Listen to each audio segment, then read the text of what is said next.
I thought I seen something. Oh yeah, here we are. This is Bitter Winter.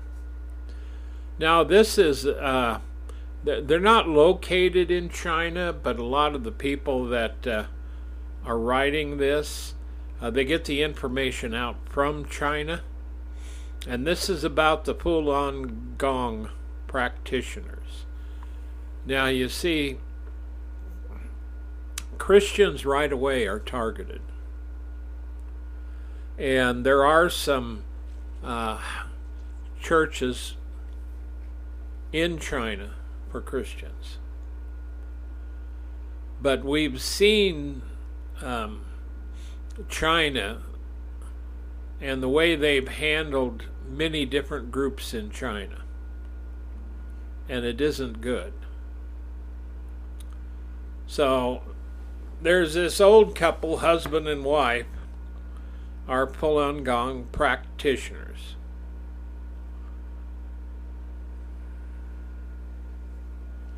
And husband and wife both are practitioners of Falun Gong. And the husband has been sentenced to 4 years and 5 years for the wife.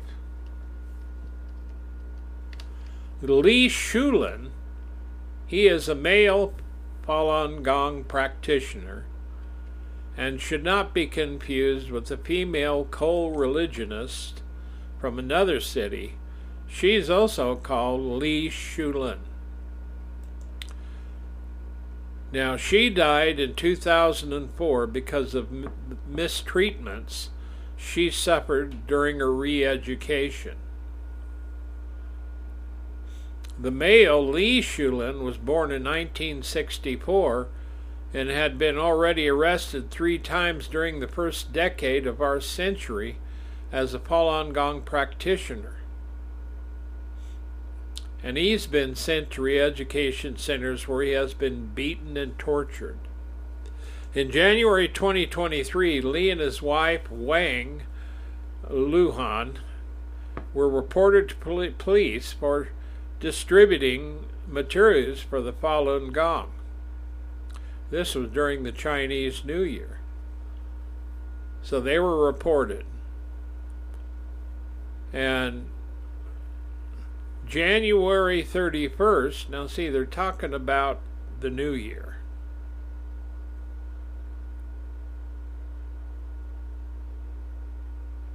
They were distributing the materials during the Chinese New Year season. So apparently the season was longer than just the one day. And so January 31st, that's New Year's. No, the next day would be New Year's. Yeah. You're ringing in the New Year. And so the police broke into their home. That's the kind of security you have.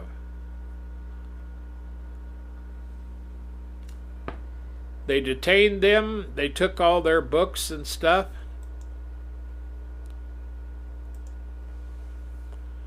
And so where they live, the Public Security Bureau is infamous for its lack of mercy,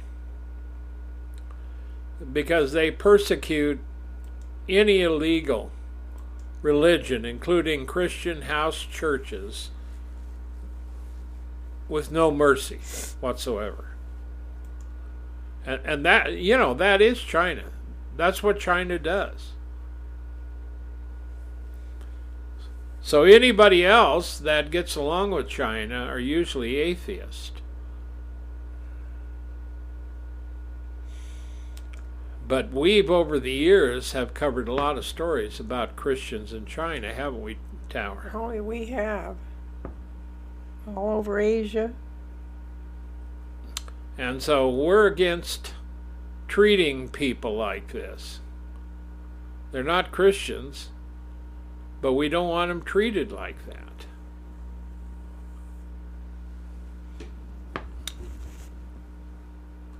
But see, you're talking about China. They don't care.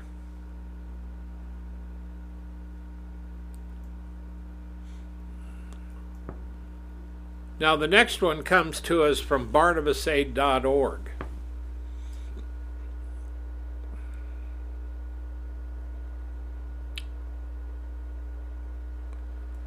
Now, some good news. In Algeria, a church leader had his sentence reduced. That's good. Well, Algeria, that's not exactly the scope of freedom either. Nope. And in the Philippines, 4 were killed at a church service bombing. And of course, that's when these people do this. And I'm talking about, a lot of radical Muslims will do this. Just about anybody that hates Christianity. That there in a church service, that's where everybody's together. And if you're going to kill somebody, especially a Christian, the best thing to do is wait for them to go to church. And that happens all the time, globally, all the time. So if you have a church pastor and you're living in one of these countries, I suppose you already know if you're going to have church, don't spread the word around. Make sure you have people coming that you can trust.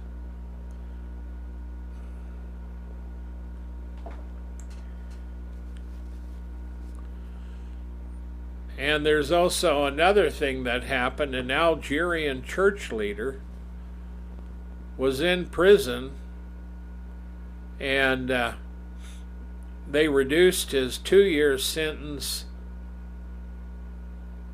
His original sentence was 2 years, and they reduced it. So they're happy about that. So a senior church leader in Algeria has seen his original sentence reduced on appeal. His first name is Yusuf. He's vice president of the Protestant Church of Algeria.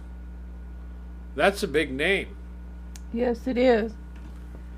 But in Algeria, I don't think they have a lot of freedoms there. He was charged with allegedly holding an unauthorized religious meeting in a building not permitted to be used for religious worship. See, and they can get you for that too. But see, the Holy Spirit don't care. You're not going to stop the Spirit of God from moving. And so they got these buildings that not permitted to be used for religious worship, and I've seen this in a lot of areas. The building has to be okayed. Even Egypt does that, and a number of others. Now in America, you can, wherever you find 4 walls or no walls, you can have a service.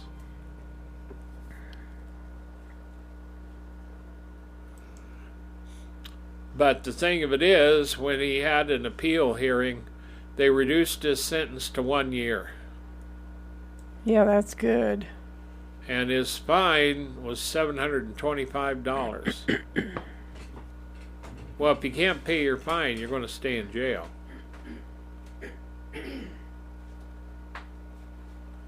And so Pastor Yusuf put in a second appeal to a higher court, and he's waiting a date for a further hearing. I hope it happens soon. He wants the sentence overturned and that he's going to be acquitted. Now in the Philippines again, 4 people were killed and 50 others injured when a bomb was detonated at a church service in the southern Philippines. Now ISIS, or known as Daesh, claimed the responsibility for the attack. The service was held in a university gymnasium in Marwi, if I said that right. And Ferdinand Marcos Jr. condemned the bombing. Extremists who wield violence against innocent will always be regarded as enemies to our society, he said. Well, that's good to hear that. Yes, it is.